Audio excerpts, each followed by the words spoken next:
Hello viewers, welcome to my channel Purnima's kitchen. আজকে share করব কিভাবে ঘরেই দোকানের মতো পারফেক্ট বেগুনি তৈরি করা যায় তার একটা রেসিপি। এখানে আমি একটা বেগুন এভাবে লম্বাটে করে কেটে নিয়েছি আর এর পুরুত্বটা এরকম হবে। এবার কিছুটা পানি আর লবণ দিয়ে বেগুনগুলোকে ভিজিয়ে রাখবো। এখানে আমি সামান্য পরিমাণে পানি দিলাম যাতে করে বেগুনগুলো কিছুটা ডুবে থাকে, আর দিয়ে দিচ্ছি হাফ টেবিল চামচ পরিমাণে লবণ। এবার বেগুনগুলোকে কিছুক্ষণের জন্য ভিজিয়ে তারপর ঝরা দিয়ে নেব। অন্যদিকে আমি এখানে বেসন নিয়েছি 2 কাপ পরিমাণ। এখানে আমি 1 কাপ বেসন প্রথমে চেলে নেব, তারপর বাকি 1 কাপ বেসনও চেলে নেব। আর এই যে চেলে নিলে খুব ভালো, কারণ এই যে লাম্পসগুলো আছে সেগুলো একদম ভেঙে ভেঙে চেলে নেওয়া যাবে, না হলে এগুলো খুব বেশি পারফেক্ট হবে না বেগুনি। তো আমি 2 বারে চেলে নিচ্ছি। আর সেই সাথে থাকছে কিছু টিপস এবং ট্রিক্স, সেগুলো ফলো করলে অবশ্যই আপনাদের বেগুনিও হবে একদম দোকানের মতো মচমচে আর ফুলকো। এবার দিয়ে দিচ্ছি হাফ কাপ পরিমাণ চালের গুঁড়ো। যে কাপটা দিয়ে আমি 2 কাপ পরিমাণে বেসন নিয়েছি সেই কাপটা দিয়ে আমি হাফ কাপ পরিমাণে চালের গুঁড়ো নিয়েছি। এখানে আমি ভেজা চালের গুঁড়োটাই ব্যবহার করছি। এবার দিয়ে দিব হলুদের গুঁড়ো। এখানে 1 টেবিল চামচের মতো হলুদের গুঁড়ো দিয়েছি।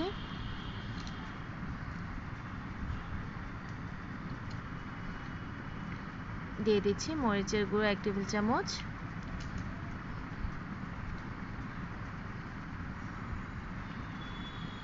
এবার দেব ধনে গুঁড়ো 1 টেবিল চামচ। এবার দিয়ে দিব স্বাদ মতো লবণ, আর দিয়ে দিব বেকিং সোডা। এখানে আমি বেকিং সোডা ব্যবহার করছি 1 চা চামচ পরিমাণ। এবার আমি বেসনের যে ব্যাটারটা তৈরি করব সেটা তৈরি করার জন্য এখানে নিয়ে নিব যে কাপটা দিয়ে আমি বেসন মেপেছি সেই কাপটা দিয়ে 2 কাপ পরিমাণ পানি। তো অল্প অল্প পানি দিয়ে বেসনটা আমি গুলিয়ে নিচ্ছি।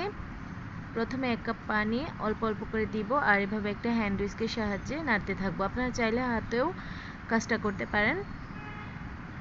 তো এভাবে কিছুক্ষণ নাড়ার পর দেখুন এই অবস্থায় এসেছে। আমি প্রায় 1.5 কাপ পানির মতো ব্যবহার করে ফেলেছি। এখানে প্রায় 2.25 কাপ পানি লাগার কথা, তবে কিছুটা কারো কম বা বেশিও লাগতে পারে। তবে সেটা বেসনের ঘনত্বটা দেখেই আপনারা বুঝে নিতে পারবেন যে আসলে বেসনটা পারফেক্টভাবে তৈরি হয়েছে। তো ব্যাটারের ঘনত্বটা আমি দেখিয়ে দেব। তো আগে ব্যাটারটা তৈরি করে নেই। আর ভিডিওর মাঝখানে বলে রাখছি, এই রেসিপিটা আপনারা বাসায় একটি দিনের জন্য হলেও ট্রাই করে দেখবেন। আপনাদের বেগুনিগুলো খুব সুন্দর হবে। আর যদি আমার ভিডিওটি ভালো লাগে অবশ্যই লাইক, কমেন্ট এবং শেয়ার করবেন, আর সাবস্ক্রাইব করে আমার পাশে থাকবেন। তো আমি ব্যাটারটা প্রায় তৈরি করে ফেলেছি, দেখতে পাচ্ছেন। এই ঘনত্বের ব্যাটারেই বেগুনিটা ভালো হবে। তো একটা আঙ্গুল চুবিয়ে আমি দেখিয়ে দিচ্ছি।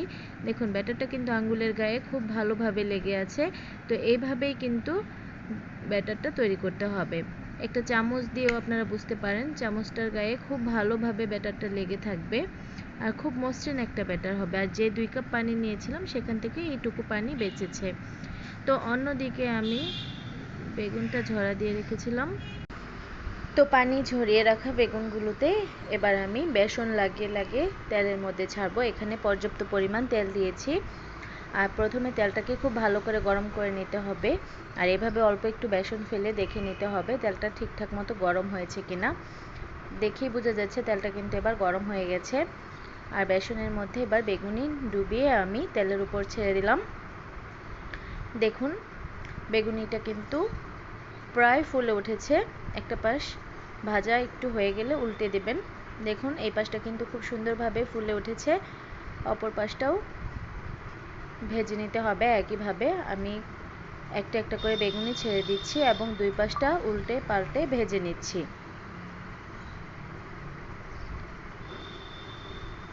এভাবে আমি সবগুলো বেগুনি ভেজে নেব, আর মিডিয়াম আঁচে 2 পাশটা খুব ভালো করে ভেজে নেব। একদম হাই ফ্লেমে দেওয়ার দরকার নেই, তাহলে উপরে বেসনটা পুড়ে যাবে আর ভেতরে বেগুনটা কাঁচা কাঁচা মনে হবে। এজন্য মিডিয়াম আঁচে খুব ভালো করে দুই পাশটা ভেজে নিতে হবে। আর চালের গুঁড়োটা ব্যবহার করার ফলে বেগুনিগুলো খুব মচমচে হবে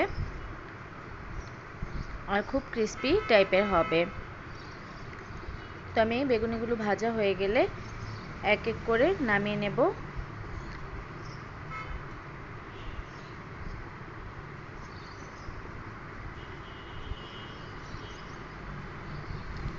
সবগুলো বেগুনি প্রায় ভাজা হয়ে গেছে।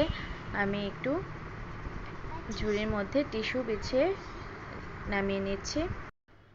এতে করে অতিরিক্ত যে তেলটা থাকবে সেটা টিস্যুটা শোষণ করে নেবে। এবার বেগুনিগুলো আমি একটা প্লেটে সাজিয়ে রেখেছি।